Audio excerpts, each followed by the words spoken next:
राम के अयोध्या लौटने के बाद क्या हुआ। महान भारतीय महाकाव्य रामायण के अनुसार जब भगवान श्री राम लंका पर विजय प्राप्त करने के बाद माता सीता और भाई लक्ष्मण के साथ अयोध्या लौटे तो उनका बहुत धूमधाम से स्वागत किया गया और उनका राज्याभिषेक किया गया और राजा के रूप में ताज पहनाया गया। अयोध्या में जनता ने घी के दीपक जलाकर उनकी वापसी का जश्न मनाया। लेकिन दूसरी ओर माता सीता को वनवास के बाद अपनी बेगुनाही साबित करने के लिए राज्य से बाहर जंगल में जाना पड़ा और अग्नि परीक्षा देनी पड़ी। ऐसी कई कहानियां हैं जो माता सीता के वनवास का कारण बनती है। रावण के खिलाफ युद्ध जीतने के बाद भगवान श्री राम अपने 14 वर्ष के वनवास के बाद अयोध्या आए। राजा विधेयक के बाद उन्होंने निस्वार्थ भाव से लोगों की सेवा करने का व्रत लिया। एक दिन उसे अपने सिपाही से जासूस आने की खबर मिली। उन्हें एक महिला के बारे में पता चला जो न्याय मांग रही थी, लेकिन गार्ड ने उसे सुबह वापस आने के लिए कहा। इससे महिला को गुस्सा आ गया और वह वहां से चली गई। जासूस ने कुछ देर तक उसका पीछा किया, लेकिन कुछ देर बाद वह गायब हो गई। भगवान राम ने गुस्से में आदेश दिया कि ऐसी घटना दोबारा नहीं होनी चाहिए। भगवान राम ने उस जासूस को तब तक सेवा से निलंबित कर दिया जब तक उसे वह महिला नहीं मिल गई। जासूस ने भगवान राम को बताया कि वह महिला नहीं मिल सकी, लेकिन उसका पति उसके राज्य की सीमा पर स्थित गौतमी नदी के पास एक गांव में रहता है। पता चला कि उसके पति ने उसे स्वीकार करने से इनकार कर दिया क्योंकि वह अपने मायके से वापस आते समय एक रात के लिए कहीं रुक गई थी। उसे आगे पता चला कि वापस लौटते समय महिला को एक नदी पार करनी थी। उस रात नाविक ने उसे ले जाने से इनकार कर दिया, इसलिए उसे मजबूरन उस रात उस नाविक की झोपड़ी में गुजारनी पड़ी।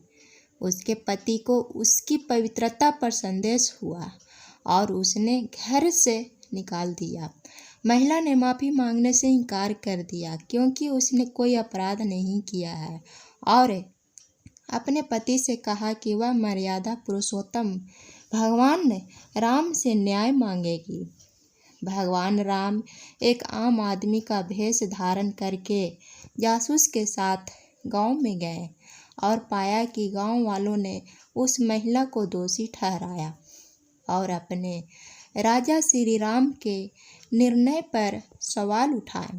इतने दिनों तक रावण के महल में रहने पर ग्रामीणों ने माता सीता की पवित्रता पर सवाल उठाया। उन्होंने इसका नाम स्त्री मोह रखा। ग्रामीणों के मुताबिक इससे पुरुष कमज़ोर होंगे और महिलाएं इसका गलत फायदा उठाने के लिए प्रोत्साहित होंगी। न केवल अपने गांव में बल्कि अन्य गांवों में भी सीता माता की प्रति लोगों की ऐसी भावना देखकर भगवान राम आश्चर्यचकित रह गए। भावनाओं में परिवर्तन से भगवान राम परेशान हो गए। अपने गुप्तचरों के माध्यम से सच्चाई का पता चलने पर उसने यह कठोर निर्णय लिया और जंगल में चली गई। इस तरह माता सीता वनवास में चली गई। पौराणिक कथाओं में वर्णित एक अन्य कथा के अनुसार माता सीता को एक तोते ने श्राप दिया था, जिसके कारण उन्हें भगवान राम से अलग रहना पड़ा। पहले माता सीता का वनवास के दौरान रावण ने अपहरण कर लिया और फिर धोबी के कारण माता सीता भगवान राम से अलग हो गई।